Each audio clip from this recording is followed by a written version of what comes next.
Smear frames. People love sharing these beautiful nightmares whenever a new Eddsworld episode drops, but they aren't a new thing. Smear frames have been hiding in episodes for years and can in fact be found hiding in plain sight across thousands of classic pieces of animation. But what are they? Good question. If you slow down a piece of animation, it's not uncommon to see the characters and props stretched and distorted in ways that are incoherent at best and downright cursed at worst. Maybe they've got stretched eyes, or maybe they've got multiple limbs, maybe the characters look just slightly off model. Here's something that may help you find them. Everyone knows that when you're on YouTube, you can use the arrow keys to skip forwards and backwards in the video by 5 seconds. And you can do something similar with the J and L keys. But sometimes you might just want to move through a video frame by frame. Well, you can do that too. By tapping the full stop and comma keys, you can scrub through the video frame by frame, forwards and backwards respectively. Try it with this video if you'd like. Not only is this great for catching Easter eggs and splash screen text that YouTubers like to put in their videos for some reason, you can also use it to better look at some of these incredible smear frames. But why do they exist? Well, now that is an even better question. I am not an animator, but I do love animation and I love asking questions, so I decided to do a little bit of research.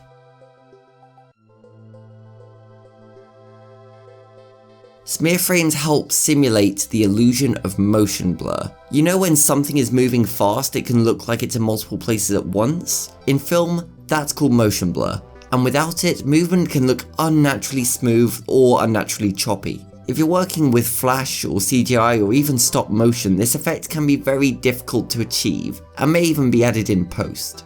But when you illustrate every frame, you can draw the effect into the animation itself. This is going to be a massive oversimplification because remember, I am not an animator, but it should be accurate enough to the best of my knowledge and give you enough information to understand what's going on here. But I do recommend looking into this stuff yourself if you are at all interested in animation. Most cartoons run at either 24 frames a second or 12 frames a second. That's the amount of drawings needed to simulate motion for a single second. That can be different for anime, but again we're simplifying here. If you want to draw your character moving from one pose to another, it's commonplace to draw the character in each extreme and then fill out the movement in between with, well, in-betweens. If the character is moving particularly fast, the animator may choose to distort them for 1 or 2 frames. It'll go by so fast that you're almost certainly not going to notice it. But the distorted instant will paradoxically make the movement look more natural, just like how motion blur in live action looks natural, even if any one frame looks a little bit peculiar. So to clear up the misconception right now, smear frames are not an error. They're put there intentionally to make the animation look better without you even noticing it. Because remember, you have exactly 24 drawings to simulate 1 second of motion. And some of these actions take place across a fraction of a second. If you draw too many instances of a character moving, then it will look slow at 24 frames a second. But if you draw the movement of the characters perfectly on model, it's going to look choppy and unnatural. You have to make every drawing count. Smear frames are not the only ingredient for making animation look good, of course. Famously, there's Disney's 12 principles of animation, which form the building blocks of almost every great cartoon.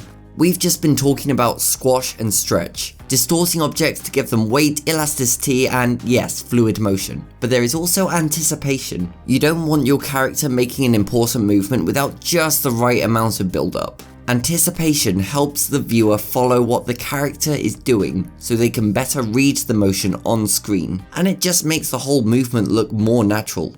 To use a clip of Dan Floyd from New Frame Plus. With a good anticipation, you should be able to cut to black right before the action happens and still know exactly what that character was about to do.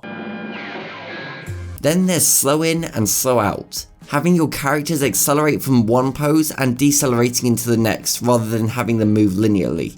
Then there's exaggeration, timing, staging, appeal, all fundamental in making great animations. Each of these could be the subject of a 2-hour university lecture on their importance and utility, let alone a YouTube video like this one. And this stuff is not easy to pull off effectively in practice. You could start randomly blurring all your animations and giving your characters extra arms, but that is not going to look good unless you really understand the fundamentals of drawing and cinematography.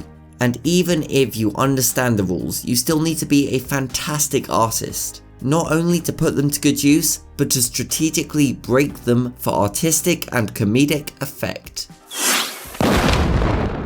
And that is part of the reason I think this current generation of Eddsworld animation is some of the best that the show has ever seen. Of course, they perfected the character designs, blending the old school charm with a modern polish. But just as importantly, the animations understand motion.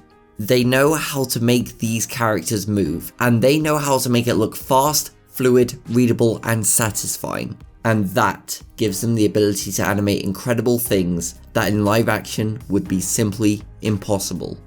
Did you just see that? That snake just shrugged. How do you animate a snake shrugging? Snakes don't have shoulders.